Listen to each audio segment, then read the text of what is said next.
जय संतोषी माता। नमस्कार, स्वागत है आपका मेरे चैनल में। आज की वीडियो में हम शुक्रवार व्रत की कथा का रसपान करेंगे। कथा को श्रद्धापूर्वक सुने और पुण्य सुने। कथा सुनने मात्र से संतोषी माता आपकी हर मनोकामना पूर्ण करती हैं।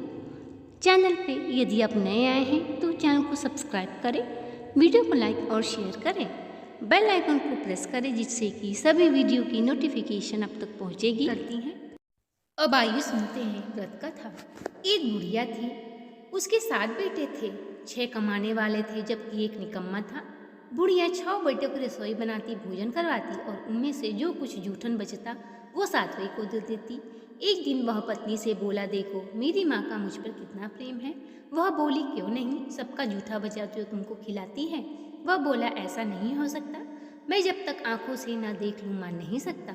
बहू हंसकर बोली, देख लोगे तब तो मानोगे। कुछ दिन बाद त्योहार आया। घर में 7 प्रकार के भोजन और चूरमे के लड्डू बने। वहाँ जांचने के लिए सिर में दुखने का बहाना बनाकर पतला वस्त्र सिर पर ओढ़े रसोई घर में सो गया। वह कपड़े में से सब देखता रहा। 6 भाई भोजन करने आए। उसने देखा कि माँ ने उनके लिए सुंदर सुंदर आसन बिछाना कर नाना प्रकार की रसोई परोसी और आग्रह करके उन्हें जिवाया। वह देखता रहा। 6 भोजन भाई करके उठे तब माँ उनकी जूठी थालियों में से लड्डू के टुकड़े उठाकर एक लड्डू बनाया। जूठन साफ कर बुढ़िया माँ ने उससे पुकारा, बेटा 6 भाई भोजन कर गए, अब तू ही बाकी है, उठ तू भी अब भोजन कर ले। वह कहने लगा, माँ मुझे भोजन नहीं करना, मैं अब परदेश जा रहा हूँ। माँ ने कहा, कल जाता हो तो आज ही चला जा।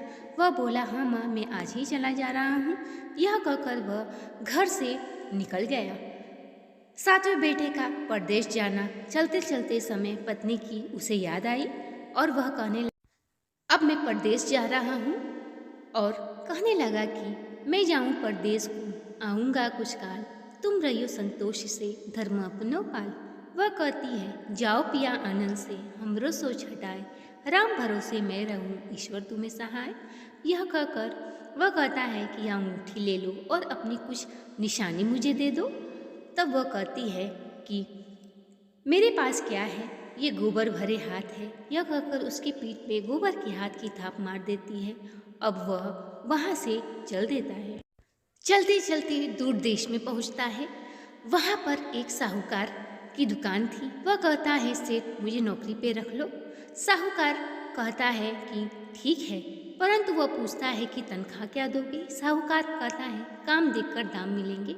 अब वह साहूकार के यहाँ नौकरी करने लगा। वह सुबह 7 बजे से नौकरी बजाने लगा। साहूकार का देखते देखते सारा लेन देन सब कुछ वह संभालने लगा और बहुत ही होशियार बन गया। साहूकार ने कहा कि अब मैं परदेश जा रहा हूँ, तू मेरा काम धंधा संभाल लेना। इस प्रकार साहूकार वहाँ से चला गया। साहूकार के साथ 8 नौकर थे। वे सब चक्कर खाने लगे। अरे ये तो बहुत होशियार बन गया है। अब 3 महीने में ही उसे आधे मुनाफे का हिस्सेदार बना दिया गया। वह कुछ ही वर्ष में नामी सेठ बन गया। अब उसे सारे लोग सेठ जी का खास व्यक्ति कहकर बुलाने लगे।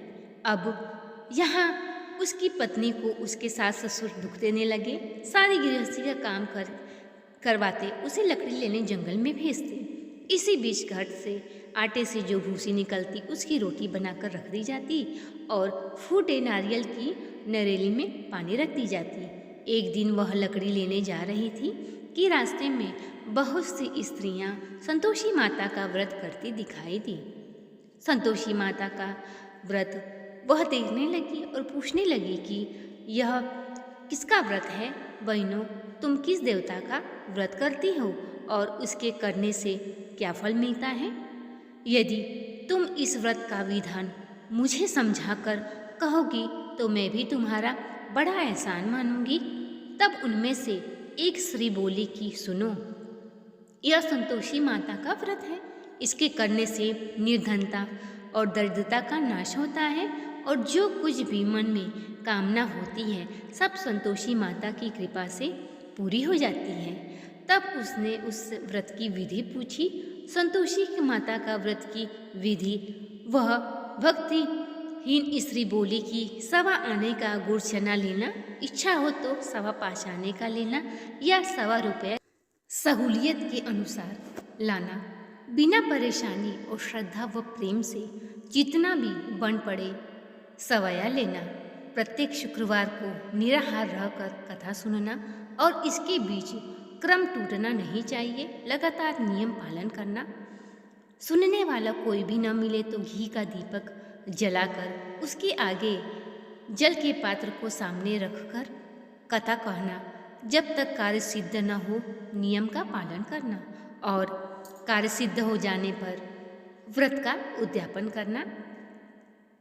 3 मास में माता फल पूरा अवश्य ही करती हैं। यदि किसी के ग्रह खोटे भी हो तो भी माता वर्ष भर में कार्य सिद्ध करती हैं। फल की सिद्धि होने पर उद्यापन करना चाहिए, बीच में नहीं। उद्यापन में 2.5 सेर आटे का खाजा तथा इसी परिणाम से खीर तथा चने का साग करना चाहिए। 8 लड़कों को भोजन कराना चाहिए। जहाँ तक मिले देवर जेठ भाई बंधु के हो, न मिले तो रिश्तेदारों और पास पड़ोसियों को बुलाकर उन्हें भोजन कराना। शक्ति अनुसार दक्षिणा दे। माता का नियम पूरा करना। उस दिन घर में खटाई नहीं खाना चाहिए। यह सुन बुढ़िया के लड़के की बहू चल मन में उसने माता संतोषी का व्रत करने का प्रण लिया। रास्ते में लकड़ी बेच के उसे उन पैसों से उसने गुड़ चना ले माता के व्रत की तैयारी कर आगे चली। सामने मंदिर देखकर पूछने लगी कि यह मंदिर किसका है। सब लोग कहने लगे कि यह संतोषी माता का मंदिर है। यह सुनकर माता के मंदिर में जाकर चरणों में लौटने लगी। दीन हूँ विनती करने लगी, माँ मैं निपट मूर्ख अज्ञानी हूँ, व्रत के कुछ भी नियम नहीं मैं जानती, मैं दुखी हूँ। हे माता जगत जननी मेरा दुख दूर कर। माता को दया आ गई। एक शुक्रवार बीता कि दूसरे को ही उसके पति का पत्र आया और तीसरे को शुक्रवार को उसका भेजा हुआ पैसा आ पहुँचा। अब तो जेठ जेठानी उसे ताने देखने लगे और बोलने लगे कि अब तो इसके पास पत्र आने लगा, रुपया आने लगा, अब तो इसकी खातिर बढ़ेगी। और यह बेचारी सरलता से कहती है कि भैया कागज आवे रुपया आवे, इन सब से मुझे क्या काम है। ऐसा कहकर आँखों में आंसू भरकर संतोषी माता के मंदिर में जाकर कहने लगी, हे मातेश्वरी मुझे पैसे और रुपए से क्या काम है, मुझे तो अपने सुहाग से काम है, मुझे तो अपने पति के दर्शन करने हैं। यह सुन माता उसके पति के स्वप्न में जाकर कहती है कि ये लड़के सोता है या जागता है। वह कहता है माता सोता भी नहीं हूँ जागता भी नहीं हूँ, बीच मझधार में हूँ। माता कहने लगी कि जा तेरी पत्नी तुझे याद करती है। वह बोला माता कैसे चला जाऊँ, लेन देन का कोई हिसाब चुकता नहीं हुआ है, बीच मझधार में हूँ कैसे चला जाऊँ। माँ कहती है कि तू चिंता मत कर, शुक्रवार के दिन घी का दीपक जलाकर दुकान पे जा बैठना, तेरा देखते देखते सारा लेन देन चुकता हो जाएगा। वह शुक्रवार के दिन घी का दीपक जला दुकान पे बैठकर नकद दाम में सौदा करने लगा। शाम तक धन का भारी ढेर लग गया। मन में माता का नाम ले चमत्कार देख प्रसन्न हो घर जाने के लिए गहना कपड़ा सामान खरीदने लगा। यहाँ काम से निपट तुरंत घर को रवाना हुआ। उधर उसकी पत्नी जंगल से लकड़ी लेने जाती है। लौटते वक्त माता जी के मंदिर में विश्राम करती है। वह तो उसके प्रतिदिन रुकने का स्थान जो ठहरा। धूल उड़ती देख वह माता से पूछती है कि माता यह धूल कैसे उड़ रही है। माता कहती है कि हे पुत्री तेरा पति आ रहा है, अब तू ऐसा कर लकड़ी के 3 गट्ठर बना, एक गट्ठर मेरे मंदिर पे रख, दूसरा नदी किनारे और तीसरा अपने सिर पर रख। तेरे पति को लकड़ियों का गट्ठा देखकर मोह पैदा होगा और वह यहाँ रुकेगा, नाश्ता पानी खाकर माँ से मिलने जाएगा। तब तू लकड़ियों का बोझ उठाकर जाना और चौका में गट्ठर डालकर जोर से आवाज़ देना कि लो सासू जी लकड़ियों का गट्ठा लो, भूसी की रोटी दो, नारियल के खोपड़े में पानी दो, आज कौन मेहमान आया है। इस प्रकार यह सुनकर बहू कहती है, ठीक है माताजी। यह कहकर वह लकड़ियों के 3 गट्ठे लेकर आती है, एक माता के मंदिर पर, दूसरा नदी किनारे पर लेकर, और इतने में वह मुसाफिर आ पहुँचता है। लकड़ियों का गट्ठा देखकर वह विश्राम करके गांव को चल दिया।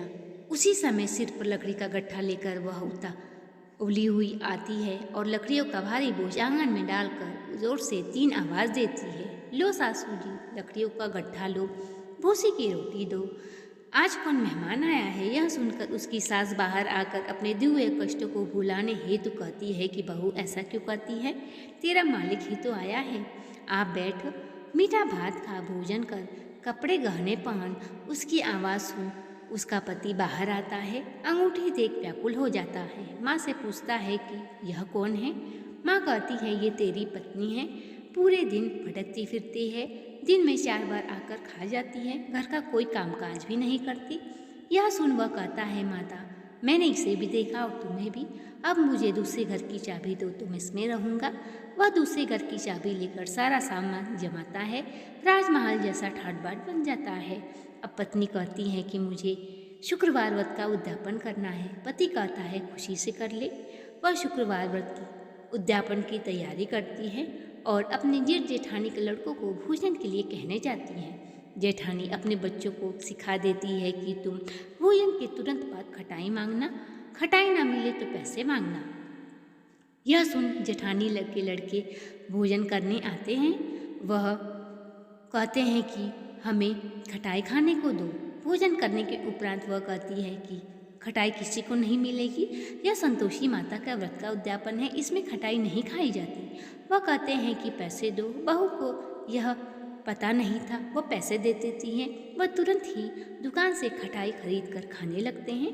अब तो माताजी बहू पर अपना क्रोध दिखाती हैं। साहूकार के नौकर उसके पति को पकड़ कर ले जाते हैं और तब सास ससुर जेठानी सब ताने देने लगते हैं, चोरी करके धन इकट्ठा कर लाया था, इस कारण साहूकार के नौकर इसे पकड़ कर ले गए। वह रोती हुई माता के मंदिर में जाती है कि माता हंसा कर क्यों रोने लगी। तब माता कहती है कि तूने खटाई देकर मेरा व्रत भंग किया है, इस कारण तुम्हारी यह दशा हो रही है। वह कहती है, माता मैं तुम्हारा उद्यापन फिर करूँगी, मुझे क्षमा करें। वह फिर उद्यापन की तैयारी करती है और माता कहती है कि जा, तेरा पति तुझे रास्ते में आता मिलेगा। उसका पति रास्ते में आता मिलता है। वह कहता है, कहाँ गए थे। तब वो कहते हैं कि साहूकार का कुछ लेन देन हिसाब बाकी था, वही चुकता करने गया था। खुशी खुशी वह उद्यापन की तैयारी कर उद्यापन करती है, गांव के लड़कों को लाके भोजन कराती है। माता के उद्यापन करने के पश्चात माता सोचती है कि ये तो रोज मेरे मंदिर आती है, क्यों न आज मैं ही इसके घर चलूं। तब वह माता भयानक रूप धारण कर माता का रूप एक बुढ़िया का होता है। वह मक्खियाँ भिनभिनाती हुई उसको देखकर उसकी सास डर जाती है और कहती है, पता नहीं कौन चुड़ैल डाकनी चली आ रही है। बहू आंगन में से सब देख रही होती है। वह बच्चे को खटिए पे पटक कर माता की तरफ दौड़ती है, कहती है, आज मेरी माता मेरे घर आई हैं। यह सास चिल्लाने लगती है कि कैसी पागल है, बच्चे को पटक दिया। इतने में ही माता कृपा से पूरे घर में बच्चे ही बच्चे दिखाई देने लगे। इतने में सारे लोगों ने माता के चरण पकड़ लिए और कहने लगे, हे माता, हम मूर्ख हैं, हम अज्ञानी हैं, तुम्हारी शक्ति से अनजान थे। इस पर माता सबको दर्शन देती है और सबकी मनोकामनाएं पूर्ण करती हैं। बोलो संतोषी माता की जय।